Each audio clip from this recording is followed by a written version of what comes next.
रद्द करने के पीछे प्रशासनिक कारण बताया जा रहा है और साथ ही आपको ये भी बता दें कि एडीओ भर्ती में आवेदन करने वालों की फीस अब एचपीएससी के जरिए लौटाई जाएगी। एचपीएससी ने 24 जून 2022 को कृषि विकास अधिकारी यानी एडीओ के लिए 100 पदों का विज्ञापन जारी किया था और जिसमें जनरल के लिए 55 पद, एससी के लिए 20 और साथ ही आपको ये भी बता दें कि बीसीए के लिए 10 और बीसीबी के लिए 5, ईडब्ल्यूएस के लिए 10 पद आरक्षित किए गए थे।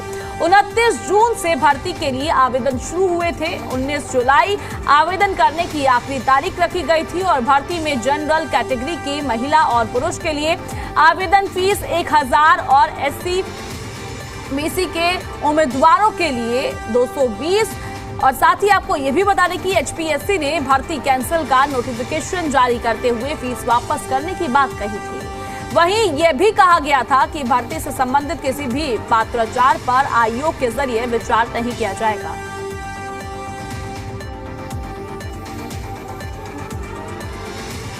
इस खबर पर हमारे साथ ज्यादा बातचीत के लिए जी मीडिया संवाददाता विजय राणा जुड़ गए हैं। विजय, देखिए, सबसे पहले तो मैं आपसे जानना चाहूंगी ये मामला क्या है, किस तरीके से परीक्षा रद्द की गई थी, क्या अपडेट है इस पूरे मामले को लेकर? जी विजय।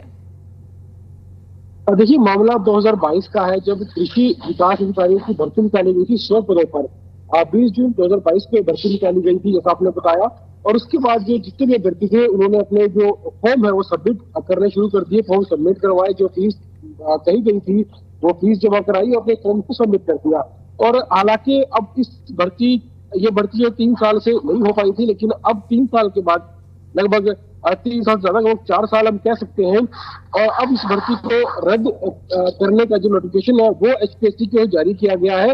हालांकि नोटिफिकेशन में कहा गया है कि प्रशासनिक कारणों की वजह से फिलहाल इस भर्ती को रद्द किया जा रहा है, लेकिन साफ साफ जो कारण है वो नहीं बताया गया। ऐसा माना जा रहा है कि 2022 से 4 साल पहले का मामला है और भर्ती प्रक्रिया पूरी नहीं हो पाई, और ऐसे में कई अभ्यर्थी थे जिनकी जो उम्र है वो तय उम्र से ज्यादा हो चुकी है, यानी वो अब इस भर्ती को नहीं कर पाएंगे और वो इस भर्ती प्रक्रिया में शामिल नहीं हो पाएंगे। हो सकता है कि इस वजह से भर्ती में रद्द किया गया, लेकिन जो कारण है वो साफ नहीं किया गया है और प्रशासनिक कारणों का हवाला देकर फिलहाल भर्ती को रद्द कर दिया गया है। और हालांकि अन्य पदों पर जो भर्तियां है वो कई भर्तियां इस समय भर्तियां प्रदेश में जारी है। स्टाफ सिलेक्शन कमीशन की ओर से भी कई पदों पर भर्ती जारी है, लेकिन इस भर्ती का भी लंबे समय से इंतजार किया जा रहा था भर्तियों की ओर से। 100 पदों पर ये भर्तियां निकाली गई थी एचपीएससी की ओर से, और आज ये जो भर्तियां है वो रद्द कर दी गई है। जिसके युवाओं को पहले कई जिलों में आवेदन दिए थे, आवेदन भरे थे करके, उनके लिए अच्छी खबर नहीं है और एचपीएससी को फिलहाल प्रशासनिक कारणों का हवाला देकर भर्ती रद्द की गई। जी विजय, देखिए, ये जो है पहली बार ऐसा नहीं हो रहा है, कई बार ऐसा देखा जाता है, भर्तियां निकलती हैं फिर रद्द होती है, कुछ सालों बाद जब भर्तियों को निकाला जाता है। पर सीधा सवाल तो यहाँ पर स्टूडेंट्स पर आता है ना, उन स्टूडेंट्स का क्या जिनकी उम्र निकल गई। इस बार भी यही हुआ, 2022 में भर्तियां निकाली गई थी, फिर भर्तियों को रद्द कर दिया गया, पर जो स्टूडेंट के 1 से 2 साल रहे थे 2026 है, इस हिसाब से तो उनकी फिर से उम्र निकल गई। और ये कई बार इसी तरीके से देखने को मिलता है, जो परेशानी होती है वो स्टूडेंट्स को ही होती है। जी बिल्कुल, ये सही कहा आपने। इससे स्टूडेंट्स को जो है काफी परेशानी होती है और कई लोगों के मन में जो सरकारी नौकरी का सपना होता है वो सपना कहीं से टूट जाता है।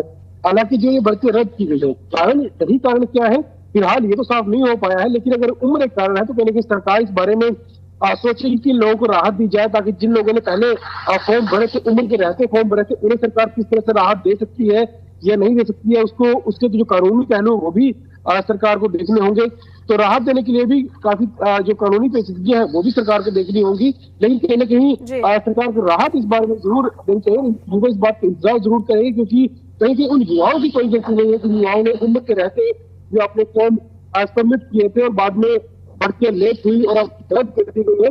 अगर आगे भर्ती इस तरह निकाली जाती है तो जिन लोगों ने पहले फॉर्म भरे थे उन लोगों को सरकार राहत दे पाते नहीं दे पाती, इस बात का भी इंतजार रहेगा। लेकिन कहीं ना कहीं मायूसी फिलहाल जरूर उन लोगों के हाथ लगी जिन लोगों ने इसके लिए आवेदन भरे थे और परीक्षाओं की तैयारी वो लोग कर रहे थे। देखिए विजय, बिल्कुल जिस तरीके से आपने राहत का जिक्र किया तो स्टूडेंट को कहीं ना कहीं होप ये होती है। अगर मैं बात करूं कुछ समय पहले की, तो राजधानी दिल्ली में स्टूडेंट्स की तरफ से प्रदर्शन भी किया गया था, सिर्फ इसी वजह से जो पहले भर्ती निकाली गई थी वो रद्द कर दी गई, फिर कुछ सालों बाद निकाली गई, पर उन स्टूडेंट्स का क्या हुआ? कुछ भी नहीं हुआ।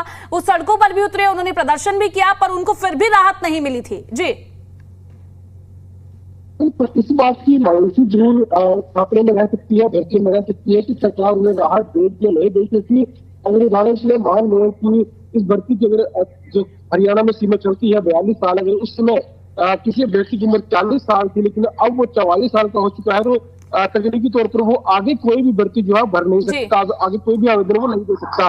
लेकिन अगर उसने पहले आवेदन दिया तो सरकार उसे राहत देना चाहे तो उसकी एप्लीकेशन को दोबारा से एक्सेप्ट सरकार कर सकती है, अगर हाल फिलहाल भर्ती निकाली जाती है। लेकिन अगर भर्तियों को और लेट किया जाता है तो उनके जो सरकारी नौकरी का सपना है वो टूट जाएगा, उन्हें सरकारी नौकरी आगे भविष्य नहीं मिल पाएगी। तो फिलहाल सवाल यही है कि सरकार ने जो भर्ती रद्द की है, इन युवाओं को किस तरह सरकार राहत दे सकती है, जिनकी उम्र भी कर चुकी है और जिन्होंने पहले आवेदन भरे थे उनको सरकार कैसे राहत, ये तमाम तरह के सवाल है जो अभ्यर्थियों के मन में समय। जी ठीक है विजय, आपने तमाम जानकारी दी उसके लिए बहुत बहुत शुक्रिया।